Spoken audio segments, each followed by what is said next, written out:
Okay, today is the 2nd of August, and we are on the 21st Samyutta, Bhikkhu Samyutta. Now we come to 21.10. On one occasion, the Blessed One was dwelling at Rajagaha in the bamboo grove, the squirrel sanctuary. On that occasion, a certain monk named Elder was a lone dweller and spoke in praise of dwelling alone. He entered the village for alms alone. He returned alone. He sat alone in private. He undertook walking meditation alone. Then a number of monks approached the Blessed One, paid homage to him, sat down to one side and said to him, "Here, Venerable Sir, there is a certain monk named Elder who is a lone dweller and who speaks in praise of dwelling alone." Then the Blessed One addressed a certain monk thus, "Come, monk, tell the monk Elder in my name that the teacher calls him." "Yes, Venerable Sir," that monk replied. And he went to the Venerable Elder and told him, "The teacher calls you, friend Elder." "Yes, friend," the Venerable Elder replied. And he approached the Blessed One, paid homage to him, and sat down to one side. The Blessed One then said to him, "Is it true, Elder, that you are a lone dweller and speak in praise of dwelling alone?" "Yes, Venerable Sir." "But how, Elder, are you a lone dweller, and how do you speak in praise of dwelling alone?" "Here, Venerable Sir, I enter the village for alms alone.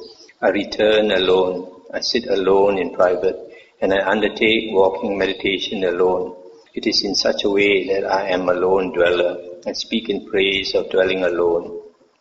And the Buddha said, "That is a way of dwelling alone, Elder. I do not deny this. But as to how dwelling alone is fulfilled in detail, listen to that and attend closely, I will speak." "Yes, Venerable Sir." "And how, Elder, is dwelling alone fulfilled in detail?" "Here, Elder, what lies in the past has been abandoned. What lies in the future has been relinquished. And desire and lust for present forms of individual existence has been thoroughly removed. It is in such a way, Elder, that dwelling alone is fulfilled in detail." This is what the Blessed One said.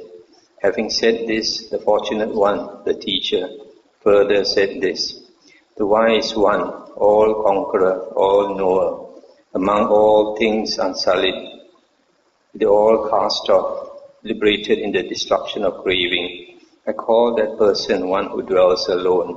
That's the end of the sutta.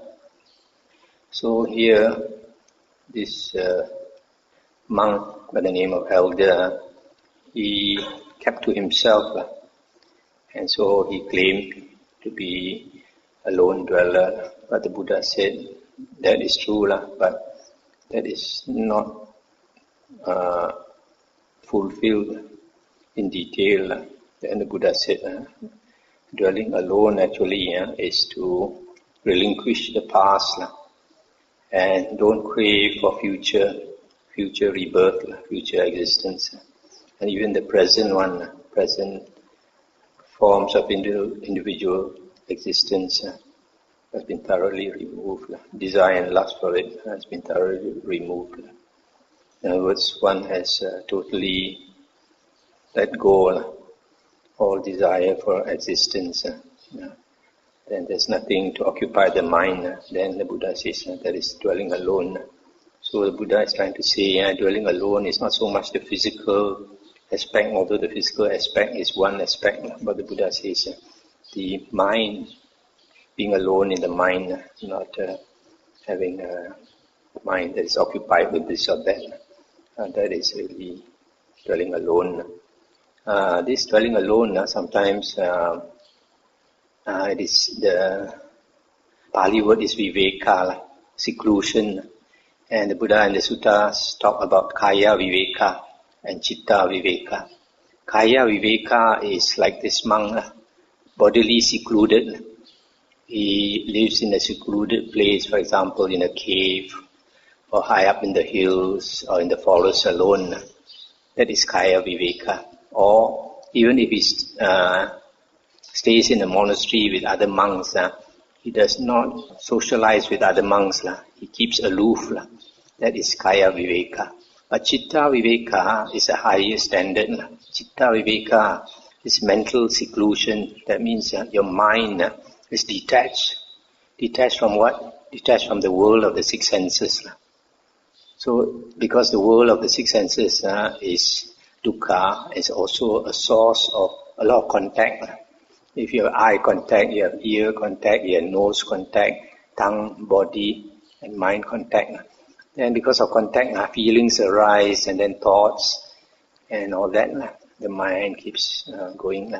So, mental seclusion is meditating and going deep into your mind, attaining samadhi. When you attain samadhi, then slowly the world of the six senses withdraws away from you. So you are going back, as Ajahn Chah says, you're going back to our original home, going back deep into our mind. And Arahants constantly abide in that way, Chitta Viveka, secluded from the world. So the Buddha says that is more superior. 21.11 at Savatthi. Then the Venerable Mahakapina approached the Blessed One. The Blessed One saw him coming in the distance and addressed the monks thus: "Monks, do you see that monk coming, fair-skinned, thin, with a prominent nose?" "Yes, Venerable Sir. That monk is of great psychic power and might. It is not easy to find an attainment which that monk has not already attained. And he is one who, by realizing it for himself with direct knowledge, in this very life enters and dwells in that unsurpassed goal of the holy life, for the sake of which clansmen rightly go forth from the household life into homelessness." This is what the Blessed One said. Having said this, the Fortunate One, the teacher, further said, "The Khattiya is the best among people." Khattiya is the warrior clan, noble clan. Khattiya is the best among people, for those whose standard is the clan. For one accomplished in knowledge and conduct is best among devas and humans. The sun shines by day, the moon glows at night. The Khattiya shines clad in armor. The meditative Brahmana shines, the holy man shines. But all the time, day and night, the Buddha shines with glory. It's the end of the sutta. So in this sutta, the Buddha is telling his disciples, look at this Mahakapina, is one of the great Arahants with mighty psychic power. This one, Mahakapina, is fair-skinned, is thin, with a prominent nose. So he's one of the four monks, if you remember, when we read the Samyutta about the Brahma, how the Buddha flew to the Brahma heavens and emitted light, and four of his disciples came and sat in mid-air below the Buddha, who were then Mahamoggallana, Anuruddha, Mahakapina, Mahakassapa. These are the most powerful Arahants. Now we have just finished the second book of the Samyutta Nikaya. Now we are coming into the third book of the Samyutta Nikaya, one of the most important books in all the Nikayas. This is called the Khandha, the book of the aggregates. Khandha stands for aggregates, meaning the five aggregates. Five aggregates are the body, feeling, perception, volition, and consciousness. And these five aggregates we associate with the self, either as I or mine, or I am in the aggregates, or the aggregates are inside me. Now this Khandha, the name of the book is the Khandha, is named after the first Samyutta, which dominates the entire collection. The Vaga contains this book 13 Samyuttas, but none of the minor ones even approaches the length of the Khandha Samyutta. The first Samyutta is the Khandha Samyutta, occupies in the Pali text 188 pages out of the total 278 pages of the book, which means 2/3 of this book is taken up by one Samyutta itself, the Khandha Vaga. And then not only that, there are 3 other Samyuttas inside this book, which also have to do with the 5 aggregates. So practically this whole book has to do with the 5 aggregates, Khandha Samyutta. This Khandha Samyutta contains 159 suttas. And these suttas on the 5 aggregates are the most important of all the Buddha's discourses. Because the best way to see anatta, to attain liberation, is to contemplate on the 5 aggregates. There are another 2 ways, is to contemplate on the 6 sense basis, the 6 sense basis. Another one is to contemplate on paticca samuppada, dependent origination. But generally, the Buddha says that contemplating the 5 aggregates is the most important. So that's why I say that the suttas here are the most important of all the Buddha suttas. And inside this Khandha Samyutta, the first Samyutta, we find the Anatta Lakkhana Sutta. Anatta Lakkhana Sutta was spoken by the Buddha to his 5, the earliest 5 disciples. And when he spoke this sutta, Anatta Lakkhana Sutta, about the non-self characteristic of the 5 khandhas, then all of them attain liberation. So you see that's how important it is. And if we understand the 5 aggregates, we will at least, even if you don't become arahant, so you become a stream enterer. These 5 aggregates are called pancha khandha. Pancha meaning 5, khandha is the aggregates. And generally, we also refer to them as the pancha upadana khandha. Pancha is 5, upadana is clinging or grasping or attachment, and khandha is aggregates. So pancha upadana khandha is the 5 aggregates of attachment, because generally we attach to these 5 aggregates. Now, in this notes by Venerable Bhikkhu Bodhi, he says, examination of the 5 aggregates plays a critical role in the Buddha's teaching for at least 4 reasons. First, because the 5 aggregates are the ultimate referent of the first noble truth, the noble truth of suffering. And since all 4 truths revolve around suffering, understanding the aggregates is essential for understanding the 4 noble truths as a whole. You must remember, in the suttas, it is mentioned when the Buddha attained enlightenment, he contemplated on the 4 noble truths and attained enlightenment. Okay, and the Buddha also mentioned in one of the suttas that it is not because of not understanding the 4 noble truths that he had been going through the round of rebirths again and again. And only when you understand the 4 noble truths, you get out of samsara, the round of rebirths. So understanding the 4 noble truths is very, very important. Now, in the first noble truth, in the description of suffering, the Buddha said, what is suffering? If I remember correctly, something like this. It says, birth is suffering, aging is suffering, dying is suffering. Not to get what one wants is suffering. To be separated from our loved ones is suffering. To associate with those we dislike is suffering. And then ultimately he says, in brief, the 5 aggregates of attachment are suffering. So these 5 aggregates are the source of suffering. So when you understand the 5 aggregates, then you understand the first noble truth of suffering. And Venerable Bhikkhu Bodhi continues.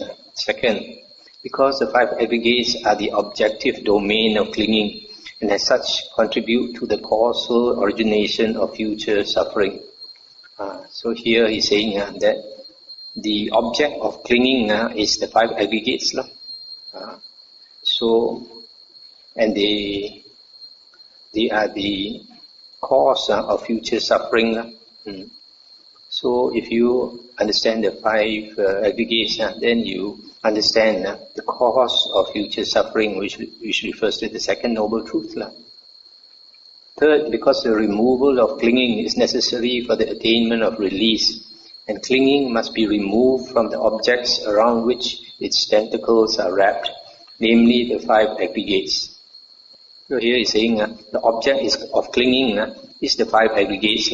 So if you want to remove the clinging, you got to understand the five aggregates.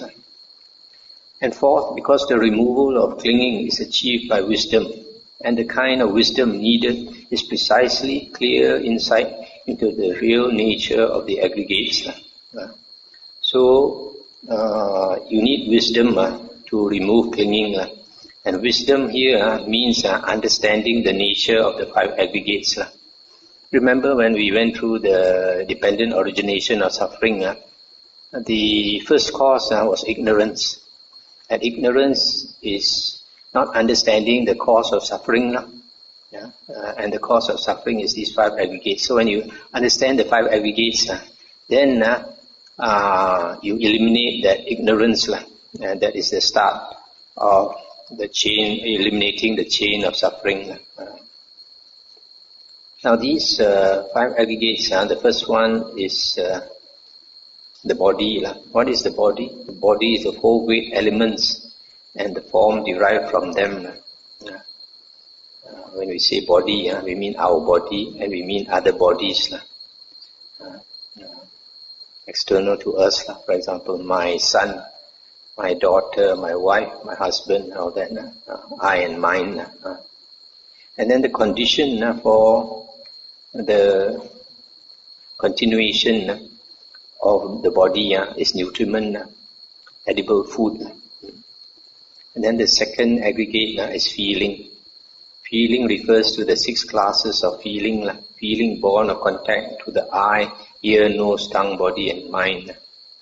And the origin of feeling is contact. Contact is the condition for feeling to arise. Third one is perception. Perception means perception of forms, sounds, odors, tastes, tactiles and mental phenomena. So perception is like you see something and you say this is yellow color. That is your perception of it. And then you may see, oh, that is blue. But somebody else who might be colorblind will perceive differently. So perception is not absolute. For example, I perceive a certain person to be very pleasant, but his enemy will perceive him to be a very nasty person. Or somebody perceives somebody else as beautiful or handsome, but another person looking may not perceive him or her as beautiful or handsome. So that is perception. Now the condition for arising of perception is also contact. When you have contact at the 6 sense doors, the eye, ear, nose, tongue, body and mind, feeling arises followed by perception and later followed by volition. So the fourth one is volition. The 6 classes of volition. Volition regarding forms, sounds, odors, taste, tactiles and mental phenomena. That means there is contact at the 6 sense doors.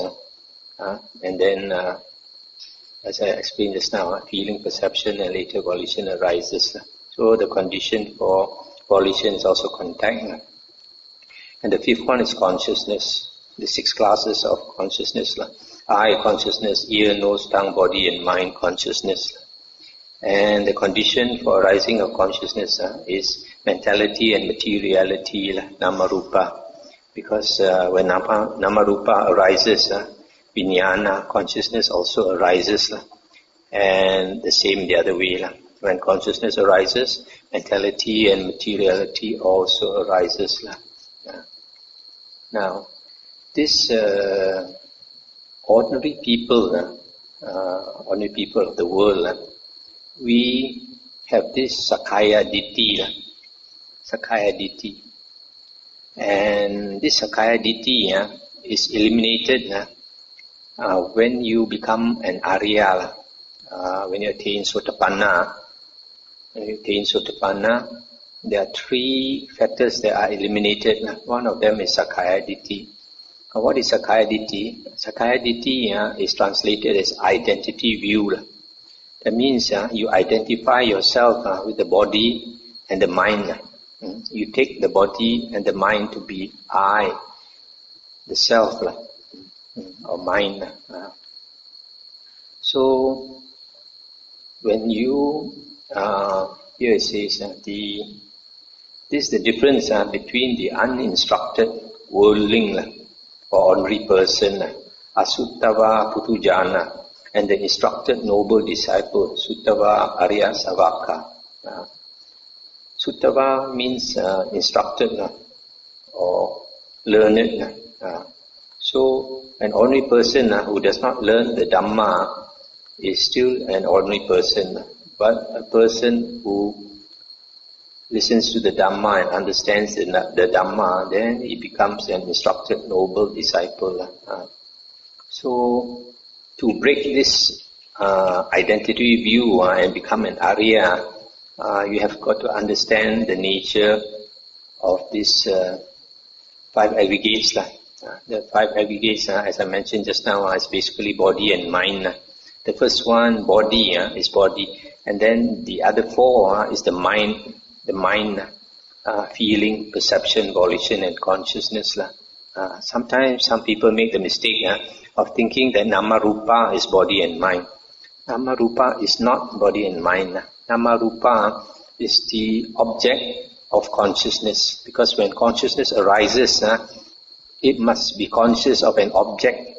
And that object is Nama Rupa. And it consists of two parts.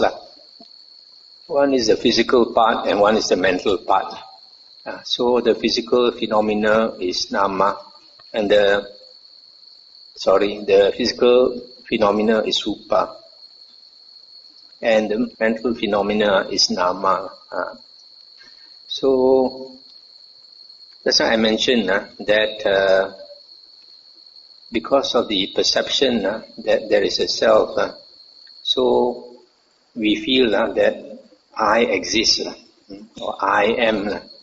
And this perception of I am or I exist is that link called bhava, independent origination.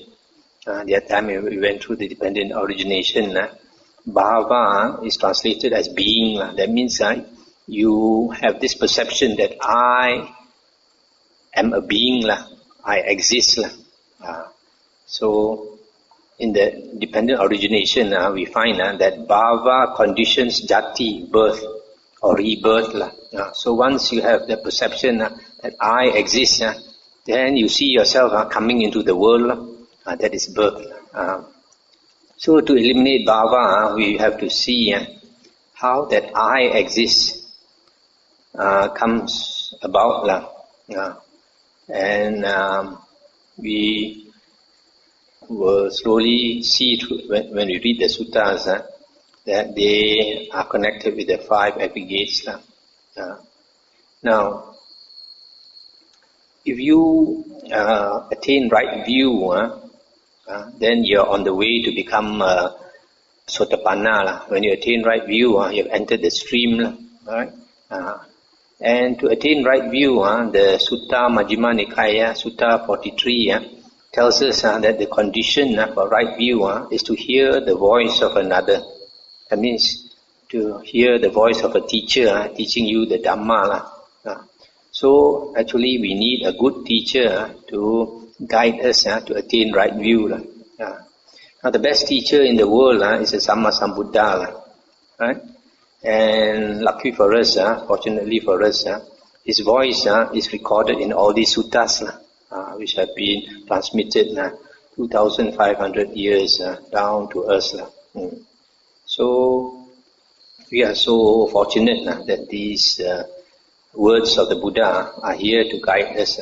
So if we take the trouble to investigate these suttas, listen carefully and try to understand, then the chances of attaining right view and becoming a Sotapanna are very great.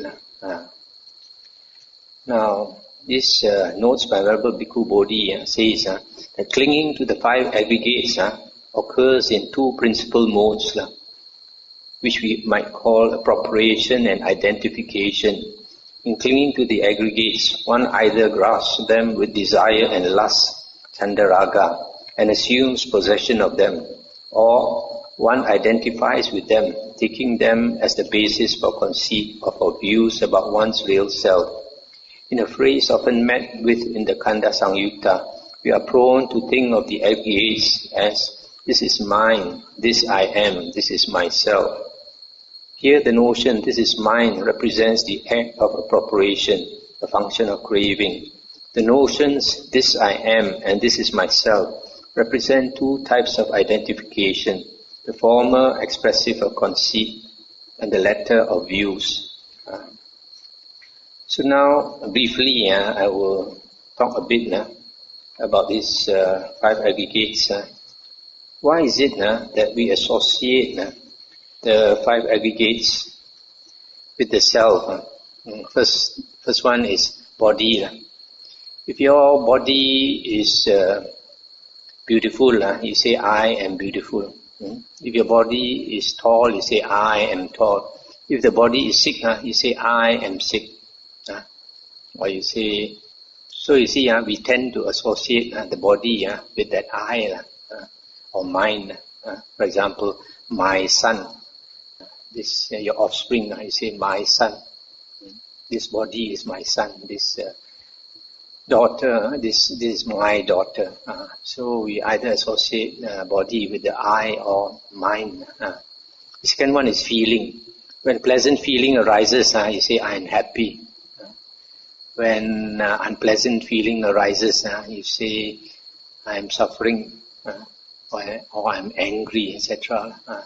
So it's very easy. You can see easily how feelings also we associate with the self.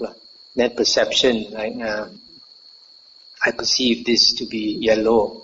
I perceive this person to be a nasty person. I perceive this man to be handsome or whatever. So this is also the perception also we identify with my perception. And then fourth one is volition. Volition is using your free will to decide to do this or not to do that. So when a decision is made, our mind works like a computer because of certain conditions, and then the volition is created. So we think that I decided to do this, I decide to do that. But actually, the Buddha says there's no I inside. Just like Buddha gives the example of a banana tree. You start peeling the layers of the banana tree trunk. In the end, you find there's nothing inside, no core. So similarly, the Buddha says when a decision is made, you think I want this, I don't want that. Actually, there's no I inside. So there is volition. And then the fifth, consciousness. Consciousness, the Buddha says, is like a conjurer. Conjures up one dream after another. One lifetime you see yourself as a human being, and then if you lead your life skillfully, the next you see yourself in a rebirth as a deva or a devi, etc. So consciousness is a conjurer, conjures up all these magic shows. So later, as we go through the suttas, you find these are mentioned. So basically, that is about the five khandhas.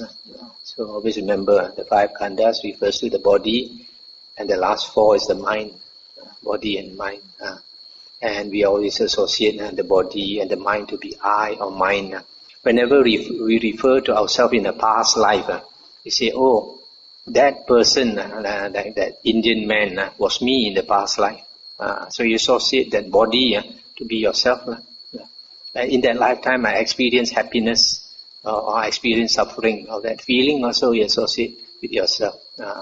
Similarly for the other aggregates. Or when you refer to yourself now, or when you refer to yourself in the future life, you always refer to this body and the mind as I or mine, as a self.